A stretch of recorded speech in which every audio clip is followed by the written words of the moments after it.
உங்க வாழ்க்கையில உங்களோட பயத்த உங்களுக்குள்ளேயே வச்சுக்கோங்க. ஆனா, உங்களோட துணிவ மட்டும் கண்டிப்பா எல்லார்கிட்டயும் ஷேர் பண்ணிக்கோங்க. அதே மாதிரி துன்பத்தையும், துயரத்தையும் பார்த்தீங்கன்னா, உங்களுக்குள்ளேயே வச்சுக்கோங்க. உங்களோட சந்தோஷத்த முடிஞ்ச வரைக்கும் எல்லார்கிட்டயும் ஷேர் பண்ணுங்க.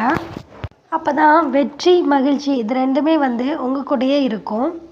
ஒருத்தங்க உங்கள தப்பு செய்தாங்க அப்படின்னா, அவங்க கிட்ட நீங்க முடிஞ்ச வரைக்கும் வாதாடாம, உண்மையாவே உங்க பக்கம் தப்பு ஏதாச்சும் இருக்கா அப்படின்றத கொஞ்சம் யோசிச்சு பாருங்க. உண்மையாவே உங்க மேல அந்த இடத்துல தப்பு இருக்கு அப்படின்னா, கண்டிப்பா அத திருத்துறதுக்கு முயற்சி செய்யுங்க. நம்ம தப்ப நம்ம திருத்திக்கிறதுனால, அதுல ஒண்ணும் நம்மளுக்கு அவமானம் கிடையாது. நம்ம செய்கிறது தப்புன்னு தெரிஞ்சு கூட ஒரு சில பேர் பார்த்தீங்கன்னா, அத மாத்திக்கவே மாட்டோம். அப்படிப்பட்டது தான் பார்த்தீங்கன்னா, உண்மையான அவமானம் அப்படின்றது.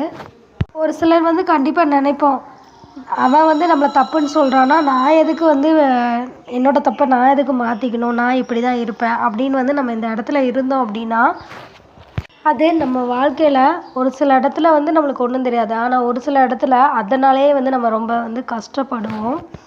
ஸோ அத அவாய்ட் பண்ணணும் அப்படின்னா, நம்மள நம்ம திருத்திக்கிறதுல என்ன தப்பு இருக்கு? கொஞ்சம் யோசிச்சு பாருங்க. உங்க வாழ்க்கையில உங்களுக்கு சோகம் அப்படின்ற ஒரு விஷயம் வருதுன்னா, அது உங்களோட அறியாமைய தவிர வேற எதுவுமே காரணம் இல்ல அப்படின்றத புரிஞ்சுக்கோங்க. உங்களோட அறியாமைய நீங்க அழிக்கிறதுக்கு முயற்சி செய்யாம இருக்கிறது தான் உங்களோட மிகப்பெரிய இயலாமையும் கூட அப்படின்றத புரிஞ்சு நடந்துக்கோங்க. ஒரு மனுஷனுக்கு ஒழுக்கம் அப்படின்றது ரொம்ப ரொம்ப முக்கியம். அத எந்த சூழ்நிலையிலும் நீங்க கை விட்டுறாதீங்க. ஒரு மனுஷனை மாத்தி அமைக்கிற விதி இருக்கு பார்த்தீங்களா? அதுவே அந்த ஒழுக்கத்துல தான் இருக்குது. எதுக்காகவும் உங்களோட சந்தோஷத்த விட்டு கொடுக்காதீங்க. எதுக்காகவும் உழைக்காம ரெஸ்ட் எடுக்கிறேன் அப்படின்ற பேர்ல அப்படியே இருக்காதீங்க. ஒன் டேவை விட வேல்யூ தெரிஞ்சவங்க பார்த்தீங்கன்னா, ஒரு டேவை கூட வேஸ்ட் பண்ண மாட்டாங்க லைஃப்ல. உழைச்சிக்கிட்டே இருப்பாங்க. ஏதாச்சும் ஒரு வேலை செஞ்சுக்கிட்டே தான் இருப்பாங்க. இதுவே பார்த்தீங்கன்னா, ஒரு சில பேர் நான் ரெஸ்ட் எடுக்கிறேன். எனக்கு ஒரு மாதம் வேலை பார்த்துட்டேன். எனக்கு ஒரு 10 நாள் ரெஸ்ட்டு வேணும் அப்படின்னு நினைக்கிறவங்க உழைக்காம அப்படியே ஒரு இடத்துல அந்த டே எல்லாம் வேஸ்ட் பண்ணிட்டு தான் இருப்பாங்க.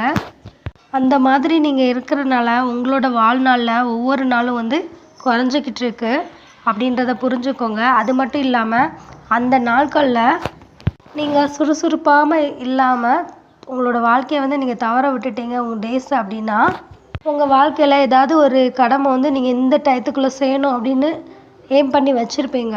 ஸோ அது கூட இந்த ரீசனால் மிஸ் ஆகிறதுக்கு சான்சஸ் இருக்குது. ஸோ நம்மளுக்கு ஒவ்வொரு செகண்டுமே ரொம்ப முக்கியம் அப்படின்றத உண்மையாகவே உணர்ந்து பாருங்கள். உழைக்காமல் ஒரு இடத்துல நம்ம உட்காந்துருக்கணும் அப்படின்னு நம்மளுக்கு என்றைக்குமே தோணாது.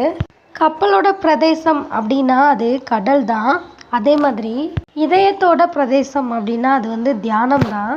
ஸோ தியானத்துக்கு அப்படின்னும் கொஞ்சம் உங்கள் லைஃப்பில் டைம் ஒதுக்குங்க. தியானத்துக்கு ஒரு நாளில் கொஞ்ச நேரம் நீங்கள் ஒதுக்காமல் போயிட்டீங்க அப்படின்னா, உங்களோட துன்பத்துக்கும் குழப்பத்துக்கும் பார்த்தீங்கன்னா, நீங்கள் டைம் ஒதுக்குற மாதிரி ஒரு சூழ்நிலையை உருவாக்கிடும். பல அவமானங்களை சந்திச்சிட்ருப்பான் பார்த்தீங்களா ஒரு மனுஷன். அவனோட மனசில் ஓடக்கூடிய ஒரே ஒரு வாசகம் அப்படின்னு பார்த்தீங்கன்னா, நானும் ஒரு நாள் கண்டிப்பாக என்னோடய லைஃப்பில் ஜெயிப்பேன் அப்படின்னு இருக்கணுமே தவிர, எனக்கு மட்டும் ஏன் இப்படி அப்படின்னு சோர்ந்து போகக்கூடாது.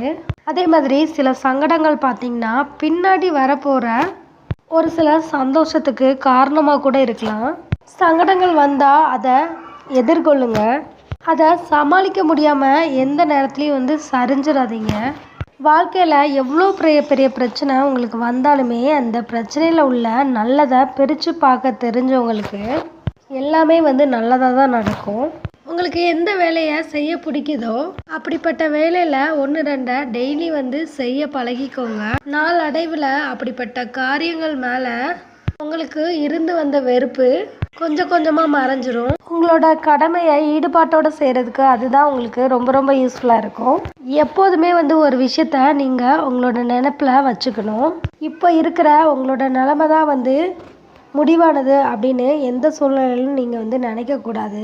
இந்த நிலையை விட ஒரு சிறந்த நிலை உங்களை நோக்கி வர்றதுக்கு தயாராக இருக்குது அப்படின்றத தெரிஞ்சுக்கோங்க. உண்மையாகவே அந்த நிலையை நீங்கள் அனுபவித்து வாழணும் அப்படின்றத முடிவு பண்ணுங்கள். அந்த விஷயங்கள்லாம் உங்களுக்கு கிடைக்கிறதுக்கு நீங்கள் ஒரு சில நேர்மறையான எண்ணங்களை உங்கள் மனசில் விதைச்சாலே போதுமானது.